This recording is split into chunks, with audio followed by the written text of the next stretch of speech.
आज का मुद्दा एक गंभीर मुद्दा है। कभी गोमांस की अफवाह से हत्या तो कभी कथित गाय की तस्करी की वजह से हत्या। वजह जो भी हो, हारता और मरता इंसान है, उसके साथ इंसानियत मरती है। जो यूपी के दादरी में हुआ, कुछ बदलाव के साथ लगभग वही हिमाचल में हुआ। उत्तर प्रदेश में गोमांस रखने की अफवाह उड़ाकर 50 से ज्यादा लोगों ने एक शख्स के घर पर हमला कर दिया और एक की जान ले ली। हिमाचल प्रदेश में गो तस्करी के आरोप में 5 लोगों पर भीड़ ने हमला कर दिया। इनमें से एक की जान चली गई। कुछ दिनों में ऐसा क्या हो गया है कि गाय के नाम पर इंसानियत का कत्ल शुरू हो गया है? इस पर हम अपने खास मेहमानों से करेंगे बात, लेकिन पहले देखिए हुआ क्या था हिमाचल का दादरी। दादरी जितना भयानक वारदात हमने शायद हाल में भारत में कभी सुनी नहीं, देखी नहीं। अब दादरी 2 हुआ है। हम परोक्ष या सीधे रूप से इस सरकार के फलसफे, इस सत्तारूढ़ पार्टी के फलसफे के आधार पर विभाजन कर रहे हैं, असहिष्णुता फैला रहे हैं। इसको तुरंत रोकना आवश्यक है। हिमाचल की घटना अभी आज मालूम हुई है। इस प्रकार की छोटी मोटी घटनाओं पर ज्यादा सतर्क रह के काम करना चाहिए।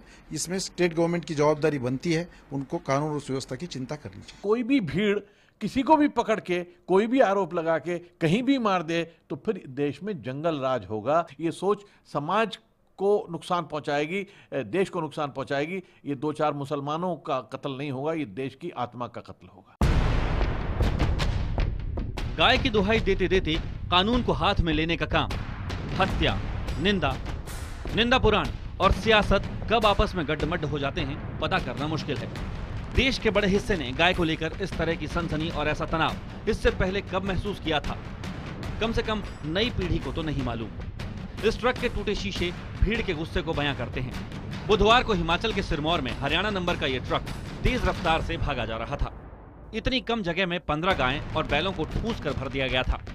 इलाके के लोगों को इस पर पशु तस्करों के सवार होने की भनक लगी। आरोप है कि पीछा किए जाने के बाद एक्सल टूटने की वजह से ट्रक जैसे ही रुका, भीड़ ने कथित पशु तस्करों को घेर लिया। जान बचाने के लिए जंगल की तरफ भागे 5 ट्रक सवारों पर भीड़ ने हमला कर दिया।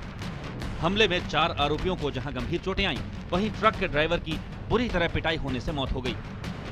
हमने जो है काउ स्लॉटर एक्ट के तहत मुकदमा दर्ज किया है और जो जिसमें इस युवक की मृत्यु हुई है, जो कि इसी तस्कर ग्रुप में था, उसमें हमने उसके रिश्तेदार के बयान पर 302 यानी मर्डर का मुकदमा दर्ज किया है।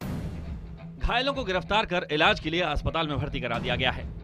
उनकी हालत इतनी खराब है कि वो बयान देने की हालत में भी नहीं है। ये सभी यूपी के सहारनपुर के बताए जा रहे हैं। पुलिस का कहना है कि ये पशु पंजाब से सहारनपुर मंडी ले जाए जा रहे थे। कहा जा रहा है कि वाहन रोके जाने के बाद ट्रक सवारों ने भीड़ पर फायरिंग भी की थी। पुलिस का दावा है कि ट्रक से छुड़ाए गए पशुओं की हालत बेहद खराब है। पुलिस अभी तक हमलावरों की पहचान नहीं कर पाई है, लेकिन सियासतदान जांच से पहले ही सब कुछ जानने का दावा करने लगे हैं। ये बिल्कुल स्पष्ट है कि ये उकसाने वाले बयानों का परिणाम है। जिन्होंने किया है वो निश्चित रूप पर आरएसएस के गुट के लोग ही हैं। ये सब हिंदुस्तान की संविधान को चुनौती देकर वो हिंदू राष्ट्र थोपने की इनका ये प्रयास है। कैटल ट्रेड, कोई ट्रेड का कोई मतलब नहीं होता है कि आप किसी को उठा के लिंच करें या मारे पीटें। और ये जिस तरीके की स्थिति बनती चली जा रही है, प्रधानमंत्री का अभी वक्तव्य कि मैं ये केवल एक दुखद घटना थी, इससे इन लोगों को और प्रोत्साहन मिलता है। मैं सीधे सीधे कह रहा हूँ, भारतीय जनता पार्टी, संघ परिवार, प्रधानमंत्री, गृह मंत्री, ये सब सीधे सीधे जिम्मेवार हैं। दादरी कांड के बाद पीएम मोदी ने दुख जताया। राजनाथ सिंह नाराजगी जता चुके हैं। साहित्यकार अपने तरीके से गुस्सा जता रहे हैं। सियासतदान छाती पीट रहे हैं। दादरी कांड के बाद पीड़ित अखलाक के परिवार को मरहम लगाने का काम किया गया। गांव वालों ने सौहार्द की मिसाल भी पेश की। तब सूबा यूपी था और अब राज्य हिमाचल प्रदेश है। यूपी में समाजवादी पार्टी की सरकार है तो हिमाचल में कांग्रेस की। अगर कानून व्यवस्था बनाने का काम राज्य सरकारों का है तो स्थानीय सरकारें क्यों नहीं कानून का खौफ पैदा कर पा रही?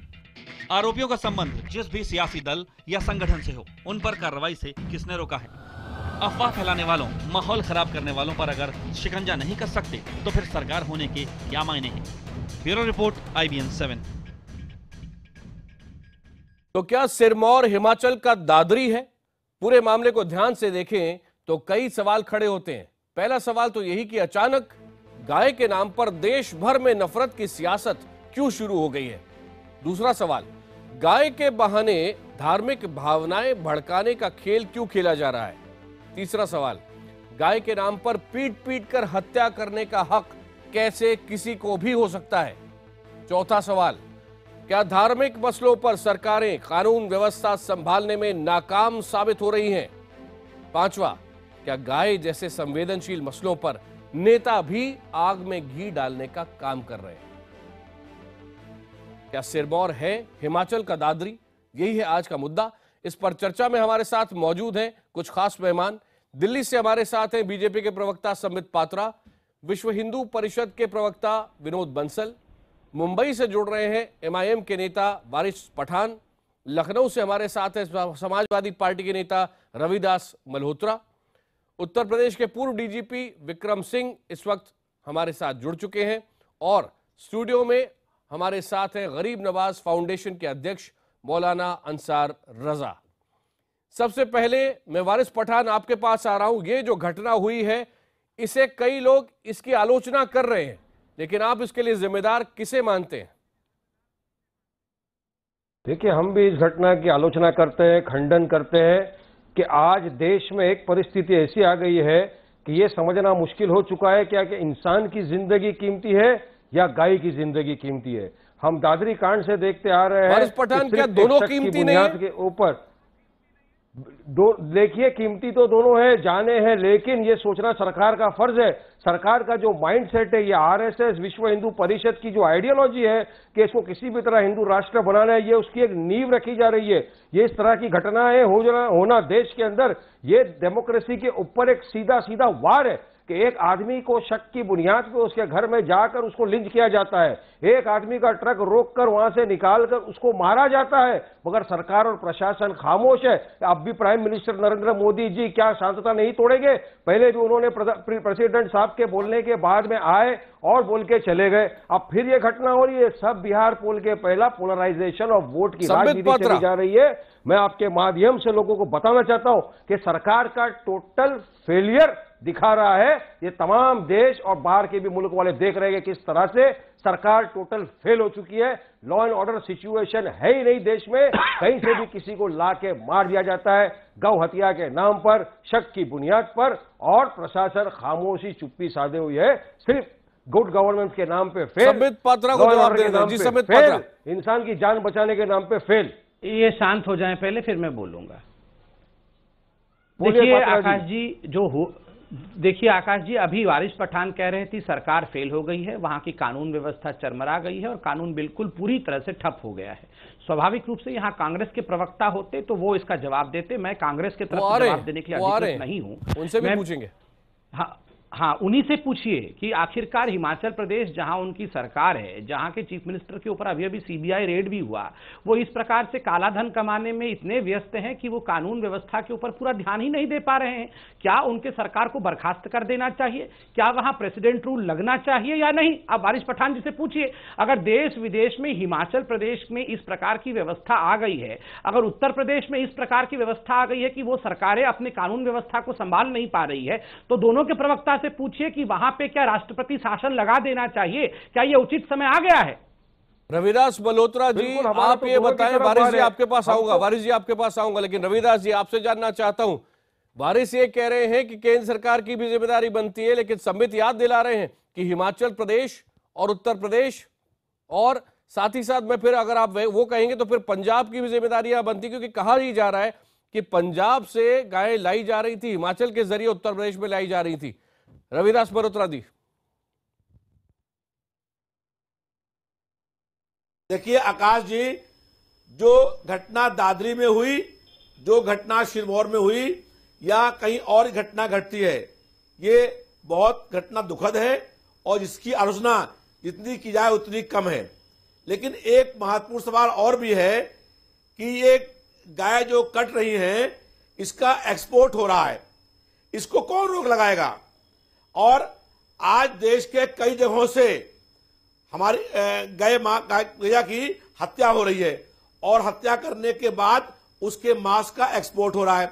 तो हम लोग ये चाहते हैं कि पूरे देश में कहीं पर भी किसी गाय की हत्या ना होने पाए, और अगर कोई गाय खाता है उस पर कार्रवाई भी हो, लेकिन गाय के मांस के ऊपर जो एक्सपोर्ट हो रहा है उस एक्सपोर्ट को तत्काल रूप से बंद हो, और जो लोग भी एक्सपोर्ट की कार्रवाई कर रहे हैं उनके खिलाफ कार्रवाई हो, क्योंकि ये गाय कटने के बाद गाय के मांस का बहुत बड़ा हिस्सा इस देश से बाहर जा रहा है विदेश में।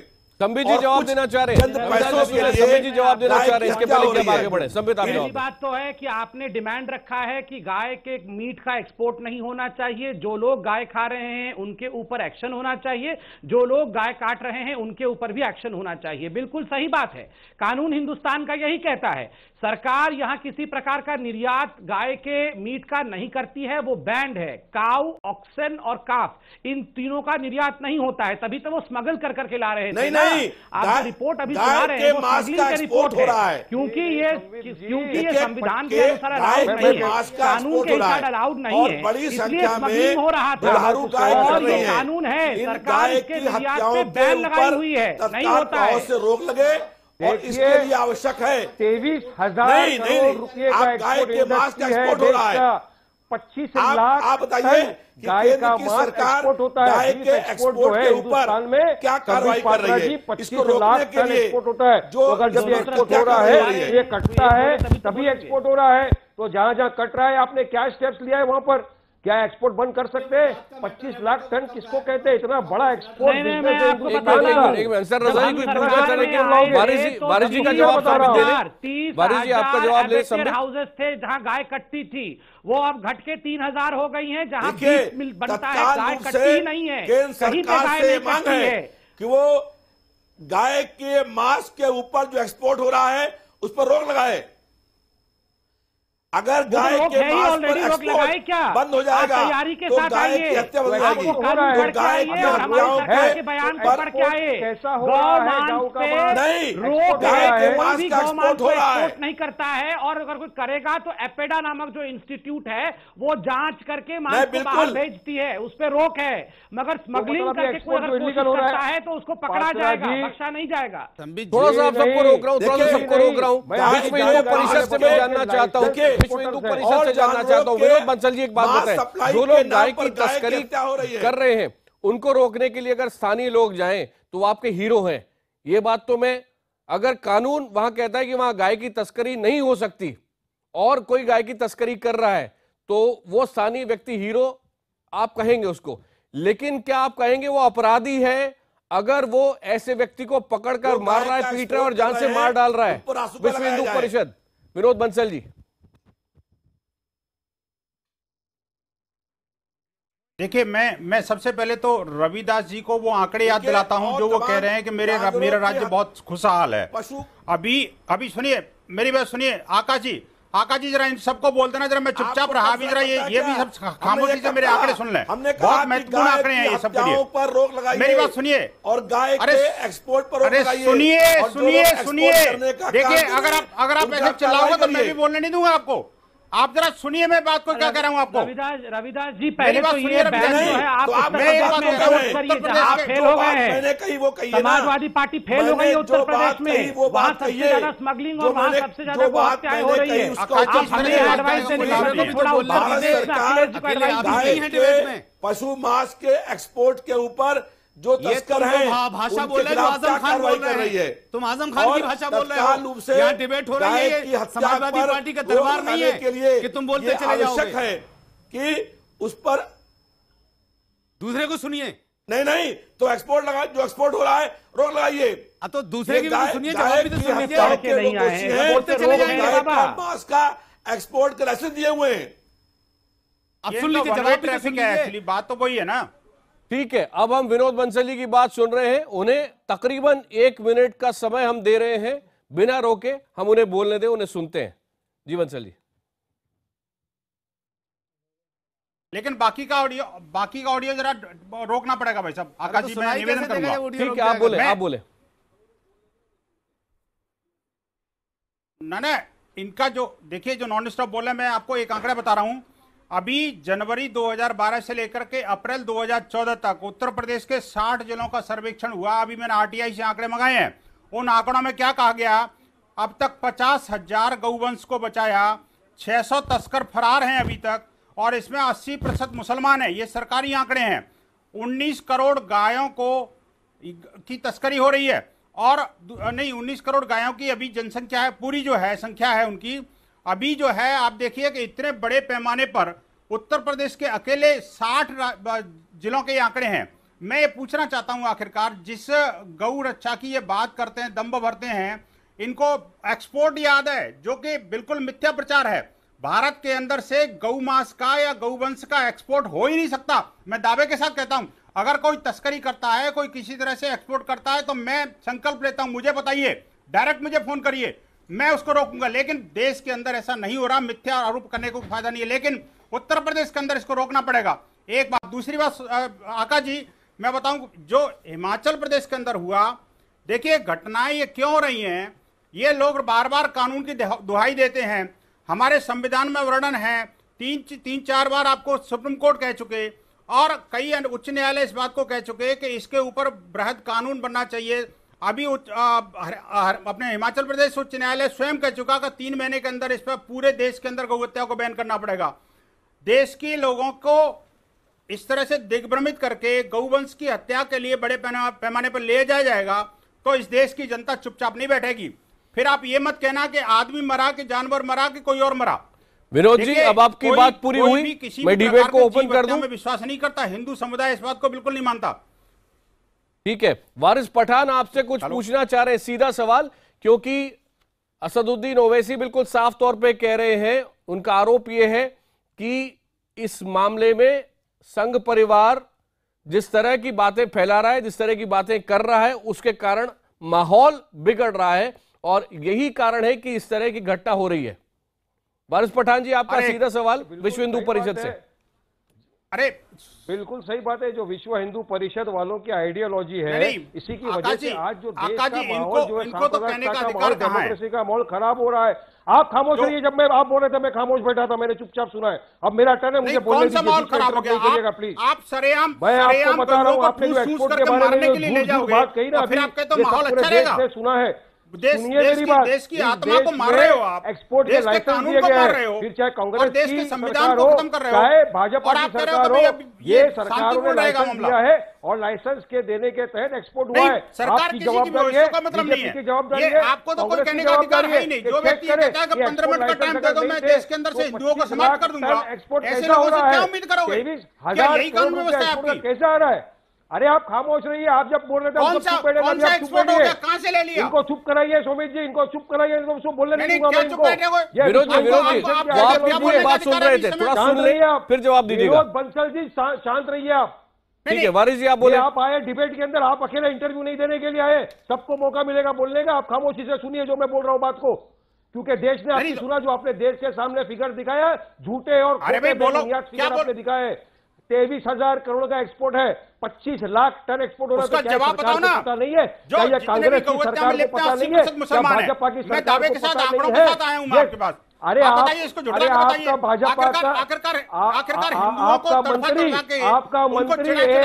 आपका मंत्री उस कंपनी का, आपका मंत्री एक कंपनी का पार्टनर है, जिस कंपनी अरे आपका मंत्री, तुम्हारा मंत्री क्या होता है? पता होना चाहिए। जो आदमी आपका मंत्री विश्व हिंदू परिषद, आपकी जो आइडियोलॉजी है ना कि हम इसको हिंदू राष्ट्र बनाएंगे, तो हम तो इंशाल्लाह हिंदू राष्ट्र तो बनने देंगे नहीं आपको बंसल जी। आप चाहे आइडियोलॉजी बनाएंगे नहीं, हिंदू राष्ट्र तो है भाई, राष्ट्र बनने हिंदू राष्ट्र है। जो मानसिकता है ना, मानसिकता के अगेंस्ट भारत हिंदू राष्ट्र है, और हिंदू भारत के अंदर गौ माता को हाथ लगाने वाले के साथ में चॉइस है। ये आप इंसानों को मारोगे, इंसानों का कत्ल करोगे आप, मतलब आप ये बोलना चाहते हो कि आप गौ माता की रक्षा करोगे और इंसानों की रक्षा नहीं करोगे, इंसानों का कत्ल करोगे। हम प्राणी मात्र को नहीं मारते, ये कहना है, लेकिन आप मेरी माता को मारोगे, आप इंसानों को मार रहे हो, हत्या के लिए ले जाओगे, तो हिंदू समाज बर्दाश्त नहीं करेगा। इंसानों को मार रहे हो। आप दोनों को थोड़ा सा रोक रहा हूं। पूर्व डीजीपी उत्तर प्रदेश के विक्रम सिंह हमारे साथ हैं। विक्रम सिंह जी, आपसे जानना चाहूंगा कि जो कानून की स्थिति है उसको देखते हुए क्या गो हत्या को पूरी तरह रोकना और गो तस्करी को रोकना संभव है? क्या प्रैक्टिकल डिफिकल्टीज है जमीन पर?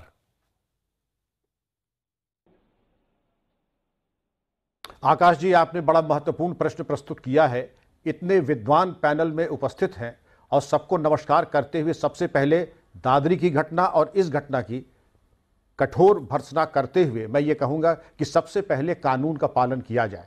कौन सा कानून कब बनेगा ये तो बात की बात है, लेकिन दादरी में भी मेरा परामर्श होगा कि रासुका यानी नेशनल सिक्योरिटी एक्ट के अंतर्गत और यूपी गैंगस्टर एक्ट के अंतर्गत चल अचल संपत्ति अपराधियों की कुर्क की जाए।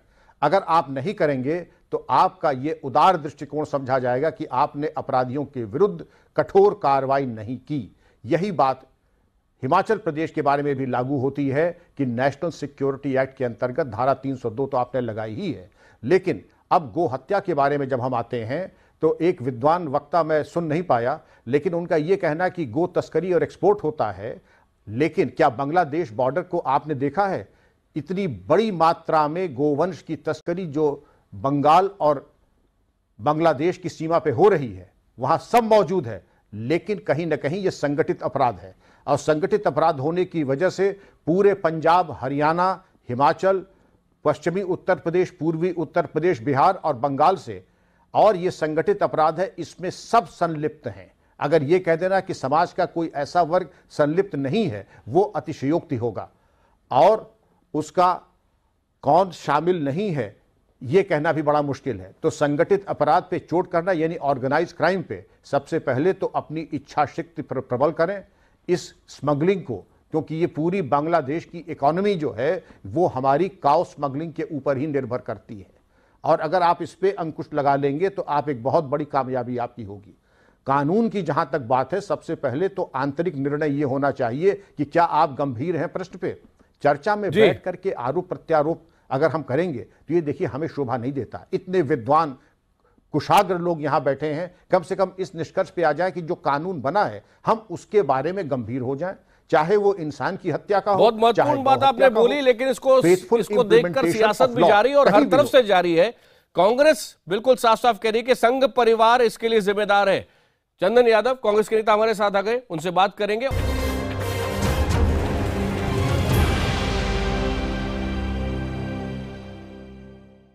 हिमाचल में वही हुआ है जो दादरी में हुआ था, ये कह रही है कांग्रेस और ये कह रही है MIM, और वो ये भी कह रहे हैं कि ये संघ परिवार के कारण हो रहा है।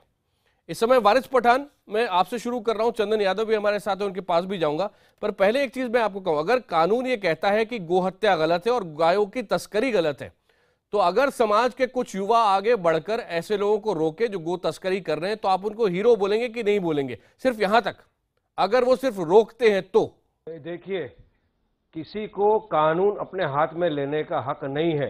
ऐसे लोगों को पकड़कर अगर पुलिस के हवाले किया जाए तो सही है, कर दिया जाए तो बिल्कुल सही। पुलिस के हवाले आप कीजिए ना। मैं तो आपको ये बता रहा हूं कि जो भी इन्होंने कहा विश्व हिंदू परिषद वालों ने कि इतना एक्सपोर्ट नहीं हो रहा है, और मैं आपको बताता हूं आंकड़ों के साथ 25 लाख। एक मिनट आपने बिल्कुल साफ गोई से मानी है, मैं आपके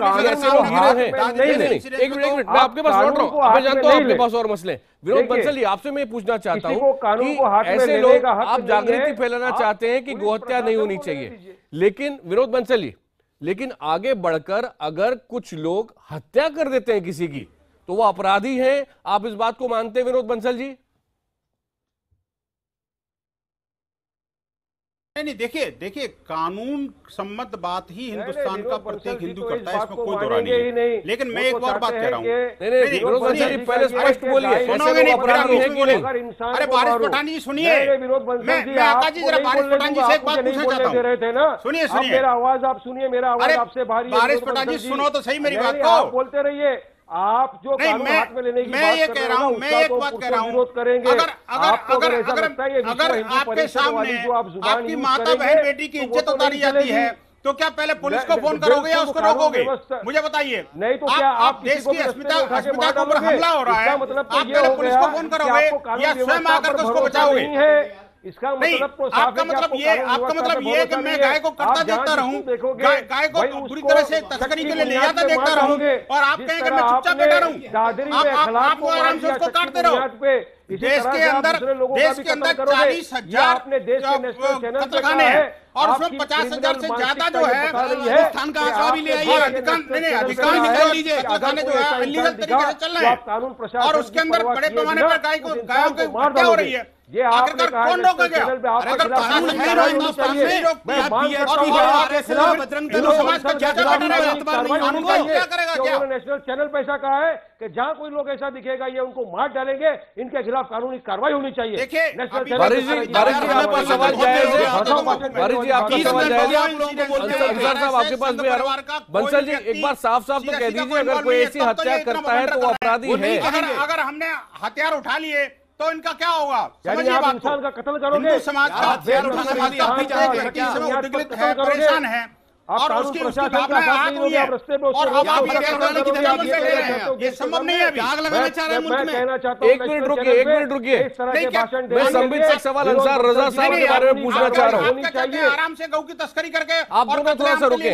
संबित आपसे एक सवाल पूछना चाहता हूँ, प्रोग्रेसिव मुस्लिम, प्रगतिवादी जो मुसलमान है, अंसार रजा जैसे, ये जब अपनी बात सामने रखने जाते हैं तो फिरका परस्ती के खिलाफ ही लड़ रहे हैं, लेकिन ऐसी स्थिति में ये कैसे लोगों को समझाएंगे अगर जो लोग गोहत्या को रोकने के लिए वहीं जंगल के अंदर किसी को मार डालते हैं, 4 और लोग गंभीर रूप से घायल हैं, अभी वो बचेंगे या नहीं अस्पताल में ये कहना मुश्किल है। आप ऐसे प्रोग्रेसिव मुस्लिम जो मोदी जी के साथ हैं उनको गंभीर दिक्कत में नहीं डाल रहे हैं? संबित पात्रा जी। देखिए आकाश जी, देखिए हम लोग सारे लोग यहाँ जो बैठे हैं सेंसिबल लोग बैठे हैं, बहुत पढ़े लिखे लोग बैठे हैं। क्या इस विषय पे डिबेट हो सकता है कि किसी को मार देना उचित है या अनुचित? तो बंसल जी तो साफ-साफ उसकी आलोचना भी करने से कतरा रहे हैं या अन्याय है और इसके खिलाफ कानून को कार्यवाही करनी चाहिए, इस पे डिबेट नहीं होना चाहिए, वरना एक बहुत खराब संदेश जाएगा। आपका स्टैंड बिल्कुल साफ है। हम लोग किस प्रकार के लोग हैं? ठीक है, अंसार रजा कुछ पूछना चाह रहे हैं आपसे। ठीक है, एक मिनट। हाँ, अंसार संबित जी, अंसार जी मैं आप 2 लाइनों से अपनी बात को शुरू करूंगा। मोहब्बत है तो आओ वतन पर जान देते हैं, बहुत आसान है टीवी पे वंदे मातरम कहना, ये अच्छा हमारा अपना शेर है। ये सुंदर। मेरे कहने का मतलब ये कि बंसल साहब हों या संबित पात्रा जी हों, संबित पात्रा जी बहुत दानिश्वर आदमी हैं, जो भी बात करते हैं बहुत साफ सुथरी बात करते हैं। संबित जी एक बात बताइए, अगर उन्होंने जुर्म किया जैसा कि दादरी के मामले में भी हुआ, अगर सिरमौर में उन्होंने जुर्म किया, पहली बात तो यह जुर्म अब तक साबित नहीं है, वो दूध वाली गाय थी, वो खरीद के लाया था, एक बैल और एक गाय, वो खरीद के लाया था पालने के लिए, जो हमारे पास रिपोर्ट है। अब जो कानूनन रिपोर्ट आएगी वो अपनी जगह आएगी। क्या ऐसे आदमी को शक की बुनियाद पर मार देना, क्या उनके खिलाफ 302 नहीं बनता है? मैं सिर्फ आपसे इतना जानना चाहता हूं। नहीं मौलवी साहब, अंसार साहब, मैं यही बोलना चाहता हूँ, ये मेरे से क्यों पूछ रहे हैं? चंदन यादव जी तब से साइलेंटली क्यों बैठे हुए हैं? नहीं, हमें चंदन यादव से इसलिए नहीं पूछ रहा है कि कांग्रेस ने अगर 65 साल हो रहा था, दूध वाली गाय नौबत नहीं आती। हम कांग्रेस को तो छेड़ ही नहीं रहे बिल्कुल। कौन लोग लेकर आए मतलब इस बात पे है कि जहां मोदी जी ये कहते हैं सबका साथ सबका विकास, वहां बंसल जी हथियार उठाने की बात कर रहे हैं, जो आपके सहयोगी हथियार उठाने की बात यहाँ नहीं कर रहा है। आप पहला सवाल जो है चंदन जी से पूछिए, क्या हिमाचल प्रदेश चंदन जी से नहीं, तो आपसे जानना है प्रेसिडेंट रूल लगाना चाहिए? आप बोलिए तो प्रेसिडेंट रूल लगा देंगे।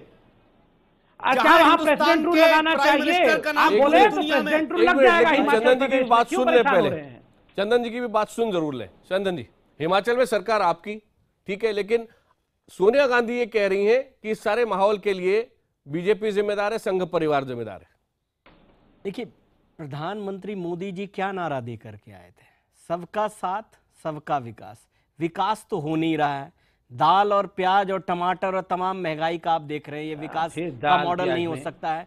और सबका साथ, जिस तरह की भाषाएं और जिस तरह की हल्की टिप्पणियां, सिर्फ ये छोड़ दीजिए, सिर्फ ये जो गायब की स्थिति है, आप जिस तरह से ये चीज हो रही है, आप किस आधार पे आप संघ परिवार को जिम्मेदार ठहरा रहे हैं? नहीं, संघ परिवार आप देखिए कि किस तरह के बयान दे रहे हैं कि इनके बीएचपी के नेता, इन्होंने ये क्या हिंदू के ठेकेदारी ले रखे हैं? ये एमआईएम जो इस तरह के संगठन है जो दूसरे को फॉर्डर देते हैं, तो विनोद बंसल सामने बैठे ना, आप सीधे सवाल पूछिए उनसे, क्या पूछना चाह रहे हैं? नहीं, मैं सवाल यही कह रहा हूं कि देश कानून से चलेगा, विश्व हिंदू परिषद के प्रवक्ता से नहीं चलेगा, ये एमआईएम जिस तरह की राजनीति करता है उससे नहीं चलेगा। संविधान में कायदा कानून है, उस पे लिखा हुआ है, वो कानून मुख्यमंत्री हिमाचल प्रदेश में। लेकिन जो सवाल है वो क्यों वो कालाधन इकट्ठा करने में क्यों लगे हुए थे, कानून व्यवस्था को क्यों नहीं देख रहे थे?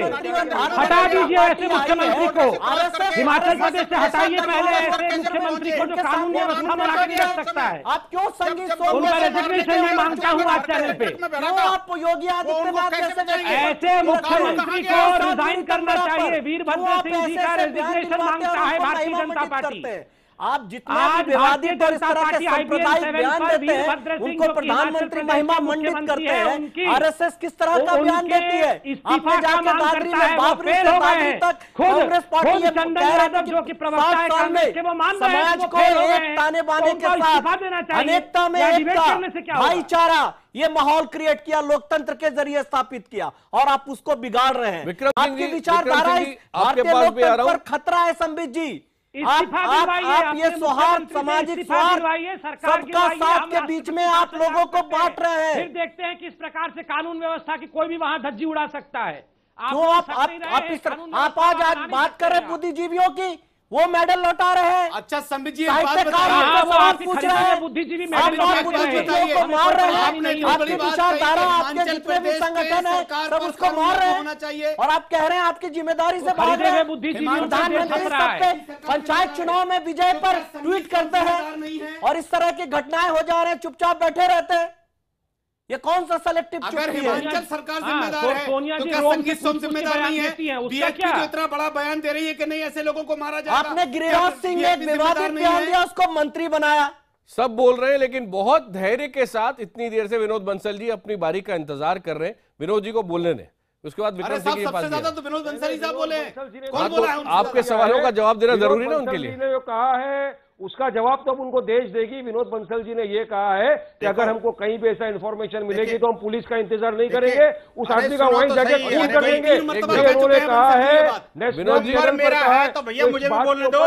बारिश पठान जी फिर आप बीच में बोले और फिर आप कहोगे मैं चुप हो जाऊंगा। ऐसे कैसे चुप? कब तक चुप करोगे मेरे को? माफी मांगे या विनोद बंसल जी पे केस होना चाहिए भड़काऊ भाषण देने के लिए और लोगों को भड़काने के लिए। की बात कर रहे हो, वो मरा क्या? तुम द्वारा मरा था क्या या पेड़ से टकरा के मरा था? ये कैसे मैं बोल रहा था, आपने रोका, मैं आपको नहीं बोलने दूंगा।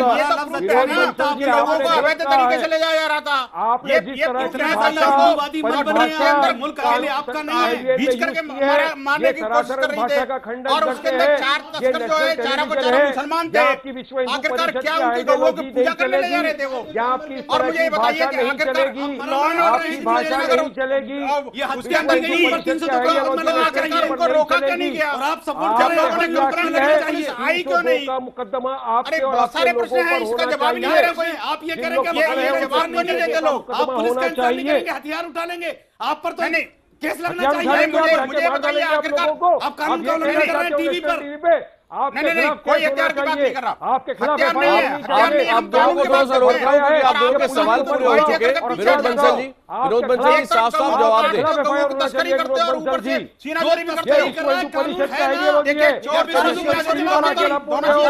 जवाब संबित पात्रा को देना चाहिए। ये देखिए चिल्लाने से टीवी चैनल पर आपकी बात को बहुत सही हो जाएगी, ऐसा कोई संभव नहीं है। रोटी सेक देश की जनता इस बात को अच्छी तरह समझ चुकी है, किसी धर्म के आप प्रवक्ता नहीं है। आखिरकार आप लोगों का संविधान में कितना विश्वास है, न्याय व्यवस्था में कितना विश्वास है, न्यायपालिका में कितना विश्वास है, और आपको जवाब देना चाहिए। आपकी केंद्र में सरकार है, संप्रभुता पर हमला कर रहे हो आप लोग। महीने में आपने जो सामाजिक सोच, जात और धर्म और भाषा के नाम पर जो तांडव शुरू किया है, डिबेट कराओ तो समझ में आता नहीं। धर्मों के बीच क्या बोल रहे हैं? आपने फ्रीडम ऑफ एक्सप्रेशन कटेल किया है, आपने right to freedom of religion को कटेल किया है। संबित जी आप जवाब दें, आप चंदन जी का जवाब दें, उससे पहले थोड़े से फिगर मैं भी ये कह रहा हूँ,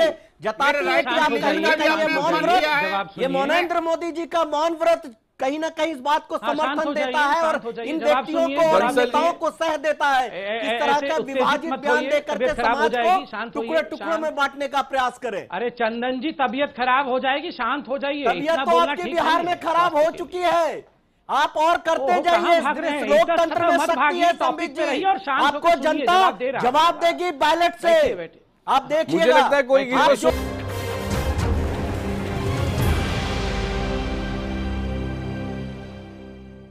गाय के मुद्दे पर हम बात कर रहे हैं और मैं सभी मेहमानों से ये विनती कर रहा हूं कि जब एक बोल रहा है तो कोई दूसरा उस समय ना बोले, क्योंकि अब ये आखिरी पड़ाव है इस डिबेट का। मैं चाह रहा हूं कि आप सब प्रैक्टिकल आइडियाज दें कि क्या इस देश में वर्क कर सकता है। वारिस पठान जी, आपसे आपके पास आऊंगा, लेकिन विनोद बंसल जी मैं आपसे शुरू कर रहा हूं।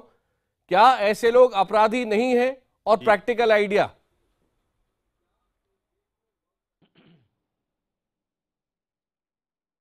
देखिए, सबसे पहली बात तो मुझे सबसे पहले तो ऑब्जेक्शन आपके इससे ट्रिकर पे है जो चल रहा है कि गाय के नाम पर इंसानियत का कत्ल, वोट के लिए इंसानियत का कत्ल, और ये जो नफरत की सियासत है, ये नफरत की सियासत नहीं है। गऊ को आप ऐसे कैसे जोड़ रहे हो आका जी? ये इस तरह की बातें कहने से जो है ना समाज में भ्रम जाता है, ये गलत तरीके से प्रचारित हो रहा है। एक बात। दूसरी बात ये, मैं एक बात और कहना चाहता हूं। देखिए, अगर इस तरह की चीजें रोकनी है तो सबसे पहले ये लोग जो ना, जो आदमी मरा उसके प्रति मैं सहानुभूति रखता हूं, लेकिन मरा उसका कारण क्या है? क्या सिर्फ इसलिए मरा कि लोगों ने मारा उसको? नहीं, अभी तक प्रूव नहीं हुआ। जबरदस्ती आपने दादरी और वो उसको सबको जोड़ दिया वहां पर, जबकि ऐसा कुछ नहीं है। वहां पर अभी तक ये प्रूव नहीं हुआ कि लोगों ने मारा इसलिए मरा या वो किसी टक्कर लगे मरा। लेकिन दूसरी बात एक और भी है, सुनिए आका जी, नहीं, आपके पास कौन सी जांच रिपोर्ट आ गई? आपने कैसे कह दिया कत्ल हो गया? जो आदमी खुद जाकर के पेड़ से जाकर टकरा के मरा है, अभी अब मीडिया रिपोर्ट तो यही कह रही है। 4 लोग और घायल हैं, 4 लोग और घायल हैं और वो बचेंगे नहीं, कहना मुश्किल है विनोद जी। ये प्रूवन है कि गऊओं की तस्करी हो रही थी, ये प्रूवन है कि आपके पास ये प्रूफ आ गया है, ट्रक के अंदर भरा गया था, आपके पास ये प्रूवन है कि बुलाने के बाद। एक मिनट, इस पर तो हम आगे नहीं बढ़ सकते जब तक कि फाइनल रिपोर्ट नहीं आ जाए। वारिस पठान जी। हाँ, ये मेरे पास प्रूफ है, ये मेरे पास प्रूफ है, ये मैं बता सकता हूँ। तस्करी हो रही थी और गायों को दूध से भरा गया था, ये रिपोर्ट खुद कह रही है। और मेरे पास ये प्रूफ है कि वो मुसलमान, एक मिनट, आप आपस में लड़ चुके हैं पहले बहुत। वारिस पठान जी, वारिस पठान जी, गऊओं को पालने के लिए नहीं जा रहे वो। बड़े अफसोस के साथ मुझे कहना पड़ रहा है आज इस चैनल पर बैठकर कि आज मुझे विश्व हिंदू परिषद की जो मानसिकता है वो पूरे देश के सामने आ गई है। बड़े शर्मनाक बात है ये कि विनोद बंसल जी ने कहा कि अगर यदि हमको कोई ऐसा चीज मालूम पड़ेगी तो हम पुलिस प्रशासन का इंतजार नहीं करेंगे, हम जाके विनोद जी साहब जवाब दीजिए। आप कानून को हाथ में लेने को एंडोर्स करते हैं? आप सही मानते हैं उसको? बड़े अफसोस की बात है। अगर किसी ने हत्या कर दी ऐसी खबर के बाद, वो गोहत्या कर रहा हो तो भी अगर किसी ऐसे इंसान की हत्या कर दी तो वो गलत है कि नहीं? आप साफ साफ बोलिए अभी। नहीं, बिल्कुल आका जी, मैं बिल्कुल इस बात को कहता हूं। ये हमारी धर्म संस्कृति के अंदर कहीं भी किसी की, आप तो आदमी की हत्या की बात कर रहे हो, हम प्राणी मात्र को चींटियों को भूल से भी मरने से डरते हैं हम लोग, कि मर न जाए किसी तरह। संबित जी, हम किसी भी प्रकार की जीव हत्या नहीं करते। लेकिन मेरी माता को सरेआम अगर हत्या की जाएगी, मेरी माता के ऊपर आक्रमण किया जाएगा तो मैं चुपचाप नहीं बैठूंगा, मैं कानून का इंतजार नहीं करूंगा। अरे ये तो गड़बड़ है। संबित जी आप बोले हो, इसका मतलब है कि कानून की कोई बीएचपी के साथ है। एक मिनट, संबित जी आप बताएं, अगर विश्व हिंदू परिषद का कोई कार्यकर्ता ऐसा काम करेगा तो बीजेपी साथ में खड़ी होगी। कोर्ट में कार्रवाई होनी चाहिए। ये कानून को हाथ में लेने की बात कर रहे हैं। रूल ऑफ लॉ सबके लिए बराबर है, चाहे वो हिंदू हो कि मुसलमान हो। संबित जी की बात सुनिए एक मिनट। संबित जी, अगर जहां पर प्रशासनिक मशीनरी फेल हो जाए, जहां पुलिस और प्रशासन फेल हो जाए, तो उसके बाद आदमी को स्वयं प्रेरणा से कानून की रक्षा के लिए आगे बढ़ना पड़ेगा। हिमाचल प्रदेश के सिरमौर में इससे मालूम पड़ता है कि हिमाचल प्रदेश की सरकार कानून व्यवस्था को मेंटेन नहीं रख सकती है, वो फेल हो गई है। कर्नाटक में जिस प्रकार से कलबुर्गी का केस हुआ हो, या अभी प्रशांत पुजारे नामक एक लड़के को मार दिया गया हो, ये कांग्रेस शासित जो राज्य है वो अपने शासन को बना नहीं पा रही है। मैं कहता हूं कि ऐसे राज्य को क्यों ना राष्ट्रपति शासन में तब्दील कर दिया जाए, ताकि अच्छे प्रकार से वहां कानून की व्यवस्था बन के रह सके। अरे आपने तो देश में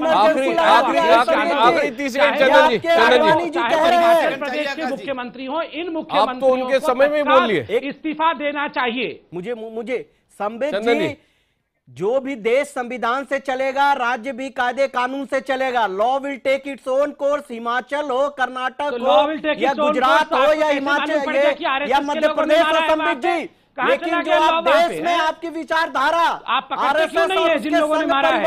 और ये सब हुआ कैसे? संगठन, मेरे पास समय समाप्त हो रहा है, मेरे पास समय समाप्त हो रहा है, लेकिन आप सबका ध्यान चाहूंगा, आप सबका ध्यान एक विजुअल पर चाहूंगा। आपके स्क्रीन पर आ रहा है, आप एक बात बताइए, आप क्यों आपके स्क्रीन पर एक विजुअल आ रहा है, इसको ध्यान से देखिए।